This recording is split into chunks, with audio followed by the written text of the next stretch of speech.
By the end of 1978, it was still clear Star Wars was a smash hit, and not just on the big screen, but also at the toy stores. By that Christmas, the movie was over a year old, and the toys were still the hottest thing on a boy Santa Claus want list. Well, next to Suzanne Summers.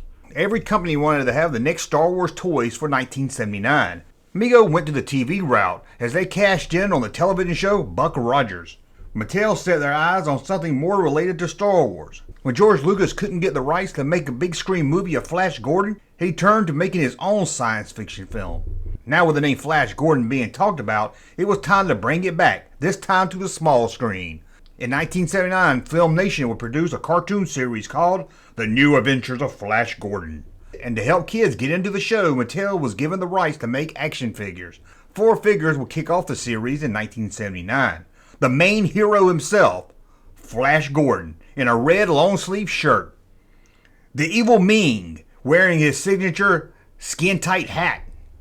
There was Thun, or as most kids called him, not the Cowardly Lion. And the Sleestack wannabe with boobs, Lizard Woman. Look at her. Whew, that's at least a B cup right there. In late 1979, 2 more figures were added to the line just in time for Christmas. There was the lesser-known Beast Man, wearing his black bathing trunks, and a human male was added to the line, Dr. Zhivago, in his world-famous light blue turtleneck. The figures were selling well, and the cartoon was doing good on television. So Mattel turned to Series 3 and added 2 action figures to the line. Captain Iraq, the hero in a Kmart-looking superhero costume, and Voltan, who is spitting lava from his mouth. Oh wait, that's a red beard, my bad. He comes with removable wings and wearing tighty-whities. 2 ships will be added to the line.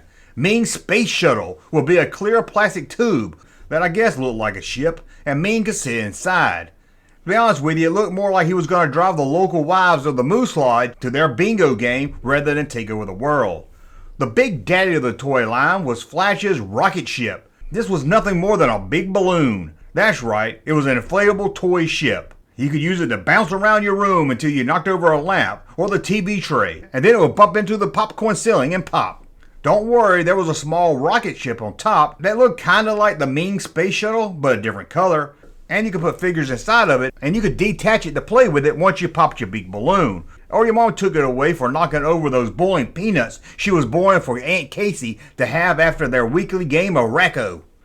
As you can guess, adding 2 figures to the line didn't help much, and the line was canceled shortly into 1980. The cartoon would only last 32 episodes for a total of 2 seasons. But don't feel bad for Flash Gordon fans, because that very same year when they canceled the cartoon and the toy line, they gave us this.